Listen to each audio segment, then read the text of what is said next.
Okay, shalom, shalom, everyone. Thank you for joining for tonight's lesson.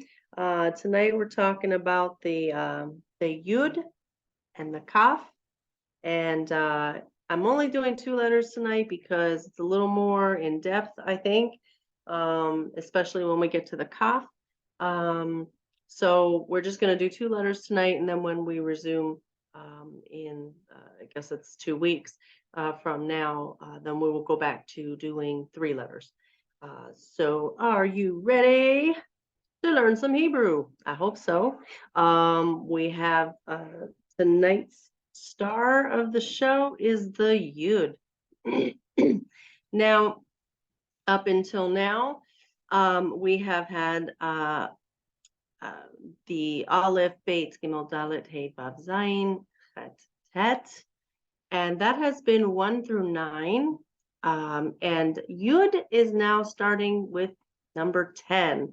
Now, each consecutive one up until 100, we'll get to 90, and then we'll go from 100 all the way up to, and it'll just go by hundreds. So now it's going to go by tens, and you'll see that when we get to Kaf. So Yud or Yod, it could be said either way, makes the Y sound. It's a really very simple letter, very small, yet very big. So the Yud sounds like Y, and I have put some vocabulary here for you guys. Probably ones that you may already know. We have Yom for day, Yeled for child, male child, Yad for hand, and Yafeh for beautiful. So these are 4 fun words that, useful words that you can use almost daily, maybe except for Yad. But Yom, daily. And then Yafeh is beautiful, Yeled, child, and Yad, hand. So some things that are some sentences, very small sentences that you could make with this. It looks like, see, let me move my screen here. Very small sentences, but very useful sentences. If you're out and about and you're in a park and you see somebody with their child, you could always say Yeled Yafeh, beautiful child. It's just in commenting, he's a beautiful child, Yeled Yafeh.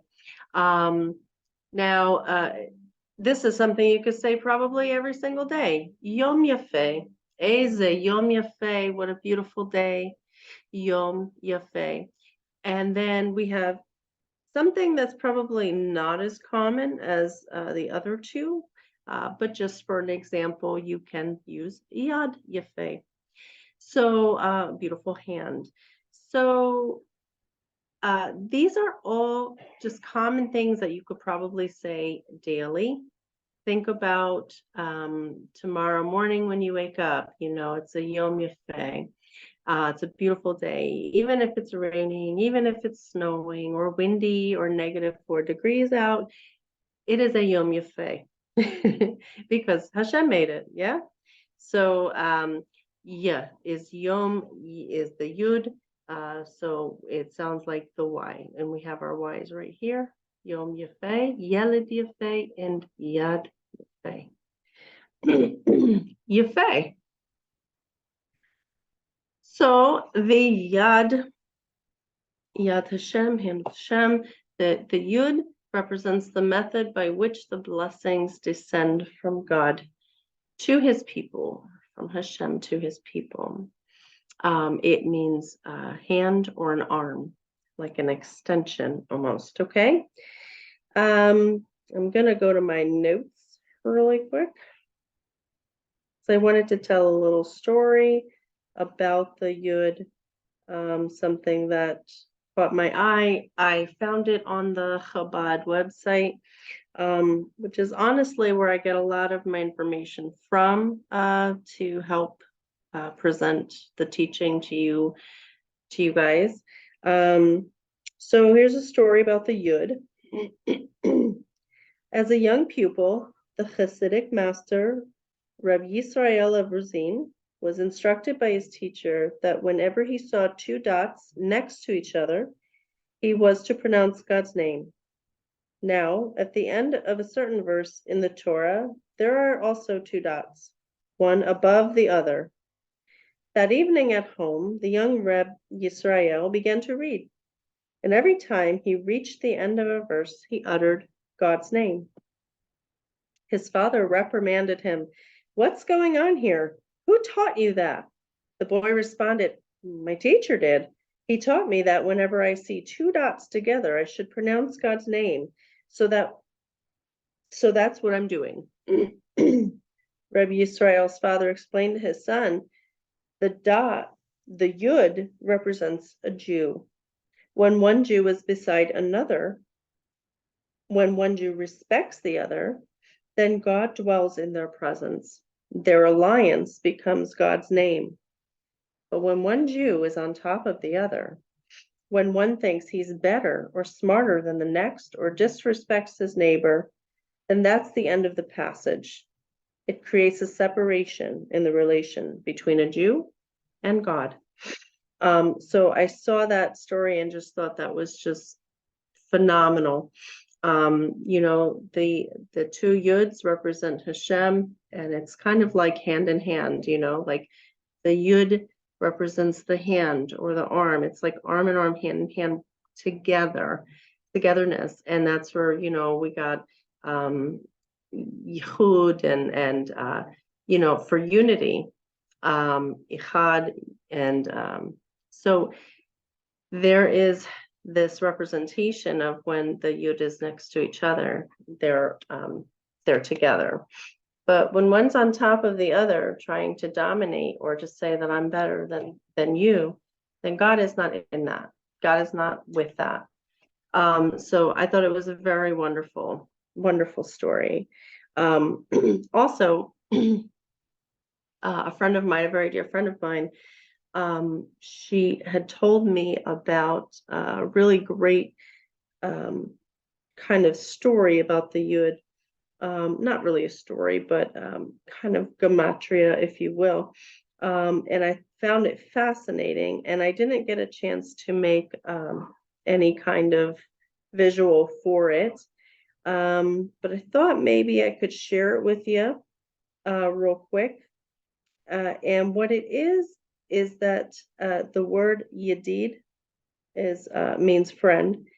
And this is where the hand in hand comes in, is a compound word, which literally means hand in hand, Yedid, or Yad Yad. Okay, so that's what it looks like. It looks like Yad and Yad, but it is Yedid. That's how it's pronounced. Picturing two people holding hands. The word Yad has the gematria of 14, and ironically, it is the total number of knuckles in one hand. So there are 14 knuckles in one hand, and the gematria of Yad, or hand, is 14. So I thought that was really fun, fascinating. Anyway, we can move on now to the Kaf. Now, this is where we get a little more intricate with this teaching. So the Kaf and the Chaf. Okay, so the Kaf with the dagesh in it is a hard K, like the sound for cat, K. Okay, so Kaf has a dagesh, and the Chaf does not have a dagesh. It's empty. The Chaf and the Kaf, okay, number 20. So we went from Yud or Yod, that was 10. Now we're going to Kaf, which is 20. So now we're going in tens. Okay. Excuse me, so sorry. So Kaf is a hard C, Chaf is the guttural. Now, I'm going to tell you that the next portion of this, there's a final form of the Kaf. This Kaf has a C, that's fine, doesn't matter how it's spelled in English. But It has a final form, which is called a sofit, a kaf sofit. All right. And it's called a sofit because the word sof means end or final, finale. So there are 5 letters with final forms.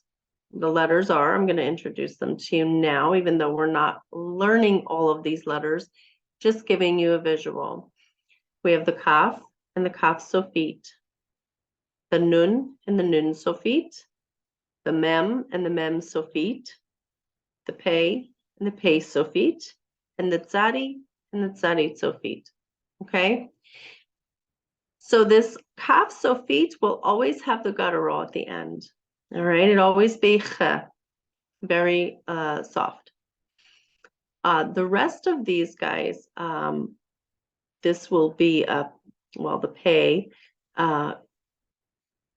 This will always be an F sound, fe. Okay. And we will get to that when we learn pei. The tzadi sounds exactly the same, the mem sounds exactly the same, and the nun sounds exactly the same. Just to reiterate, these forms only come at the end of a word. You'll never see them in the middle of a word or in the beginning of a word. If you do, by any chance, it's usually a mistake, or if it's somehow in Torah, it is some deeper meaning to the word. But I don't recollect if there are any at this time. But only at the end of a word, and you'll see in the next slide what I'm talking about. So here's the kaf sofit, and this will always be a guttural. So here's some vocabulary for this.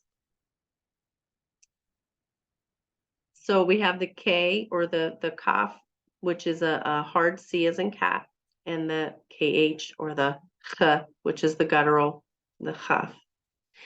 I'm showing you here, I gave you this one word, kochav, which is a fun word because it has both the kaf and the chaf in the same word. So, kochav, kochav. So see, they look the same, but with this dagesh, it makes it a hard C. Okay, kochav. Kochavim, kochavim, which is stars. So if this word is all over Genesis. Kochav, kochavim. The next word is kotev. This has the dagesh, so it's a hard C or hard kaf. Kotev. This means to write, and it is a verb. Okay, and I put this here just for us to know that it's present masculine. Okay, so this is ani kotev. If I'm going to write for a male, I would say ani kotev. I'm writing. The next, now I'm showing you the final form of the kaf, the chaf. Okay, the final form we have is a word that you should already all know, Baruch. Baruch atah Adonai Eloheinu melech haolam, right? Baruch, Baruch Hashem, Baruch Hashem, right? You've heard that before, I think. That means blessed be God, blessed is God. And then we have another verb, present masculine, holech, ani holech. That means I'm going, I'm walking, masculine. Okay. To go here literally means kind of to walk, to go by foot. Or, you know, it's kind of general, I'm going to the store. If you wanted to be more specific and say something else, you'd have to use a different verb. Like I'm driving to the store, you'd have to use noheg. You'd have to use a different word. But this is a general word for go. And for female, it would be holechet. Ani holechet. If I wanted to say I'm going to the park, ani holechet. Oops, sorry guys. Ani holechet lapark. I'm going to the park. Okay, so the next screen is showing you, and this is the reason why I chose the matrix. There is no spoon, because the kaf, if you look at the shape of the kaf, it looks like a spoon, like a scoop. Okay, and because I use my hands to talk right now, you can't see me, but I'm putting my hand out and I'm scooping and I'm showing you that it looks like a palm. But also the sound of that cough, right, has a C sound. So it's kind of almost really easy to remember that this is a K sound because it looks like the letter C, RC, our, English C, and in fact is a cough. Okay, so it says it's like a spoon, a palm. Now, more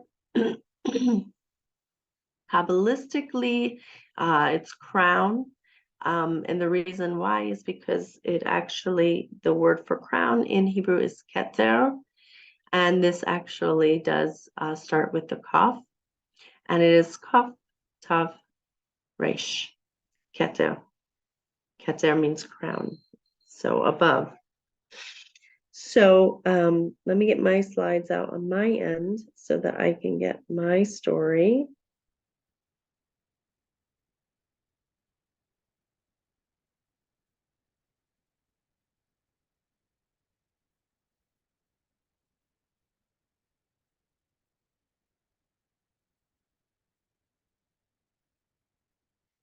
Okay, now one of the meanings of the letter kaf is spoon. The root of the word spoon is kafaf, to bend. As we discussed earlier, the kaf is a letter that is bent. It represents the aspect of submitting oneself to a greater power. The notion of submission and humility can be seen clearly in the difference between the words anochi and ani. So anochi has a kaf in it. Ani does not. Okay. Both mean I, like me, like I. When a person walks around all day and says, I, ani, he has a problem with egoism. How does one overcome this self-inflation? By adding a kaf to the ani, the I, and transforming it into the anochi. When the I submits to God, when it recognizes and bends to the higher power through the kaf, it is no longer the egotistical I. Rather, anochi is the I that serves as a channel to do God's will.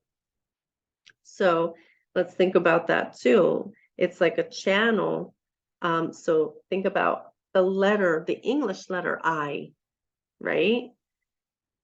Think about the English letter I. It's one straight line down.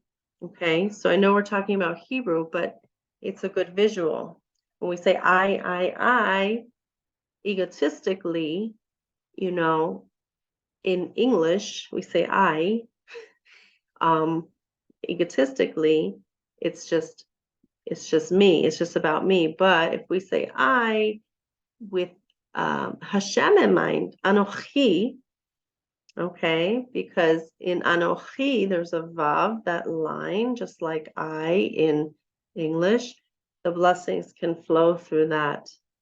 There is no Vav in Ani, okay? In Ani, it's Aleph, Nun, Yud, Ani, okay? But in Anochi, there is a Vav in the center, and that Vav is what? Do you remember what we talked about when we learned about the Vav? It is a connector. It's a connecting line from heaven to earth. Remember, all of the things that I'm teaching you in those letters can be pulled into all of the new words and understanding how we connect with our Creator. So, Ani is Aleph Nun Yud. Sorry, I don't have a slide for this. I wish I did. Aleph Nun Yud, no Vav. It's just all ego. It's all about me. But Anochi has the Vav. Anochi has the connecting portion of the I to the creator. I hope that makes sense. So with the Anochi, it can have I should say it can have the Vav. Sometimes it doesn't, sometimes it does have the Vav. So it really depends on the pronunciation of it and when people are writing it. So let me just be clear about that. Okay. So that is the Kaf. And that is the end of my lesson. It did go quicker because I'm just kind of going over what I went over on Sunday. But if you have any questions, I don't know who else is here. Oh, no, it's just me and Tovia. So I thank you guys for watching this teaching, this lesson, and I hope that you enjoyed it. And I hope that if you have any questions, you make sure that you post them on the group. I'm always happy to help answer if I can. If I can't, I will be honest and tell you I don't know, and I will try to go find that answer for you from a very reputable source. But I really enjoy doing these classes for everyone. And next time we'll have the 3-letter class, and we'll go from there. Hey, Dee, do you know when you want to schedule the next one yet? Let me look at my calendar. Would be coming up the 3rd. We're still pretty on schedule for the 3rd Sunday, if that's open for you. Sure. So the 19th? 5th plus 14, 19. Yeah. Yeah, the No, 19th, right? No, wait. Yeah, the 5th is the Sunday, right? So yeah. Yeah. Yeah. So wait, but Tentatively. today is, wait, what is today? February Today's 1. Wednesday. Oh, I got confused. I'm on Wednesday. Did we want to do the 12th or did we want to do the 19th? I'll stick to your Sunday schedule, I would guess. People are used to that, right? Yeah, so the 12th is the Sunday before the 19th. Oh, I'm sorry. So you want to do it this coming Sunday? The 12th, not the 5th. Not the 5th, but the 12th, Yeah. which is the second Sunday of the month, And we do what? Normally the 1st and 3rd? don't we? I Yes, thought. yes, we do. I wouldn't be able to do the 5th, but I can do the 19th. Okay, so you want to just go back onto the 19th, then the 3rd Sunday will be the next one? Yep. Okay, well, then we'll be back on schedule. Okay, so the third Sunday, the 19th, same time. All right, sounds good. Perfect. Thank you so much for hosting.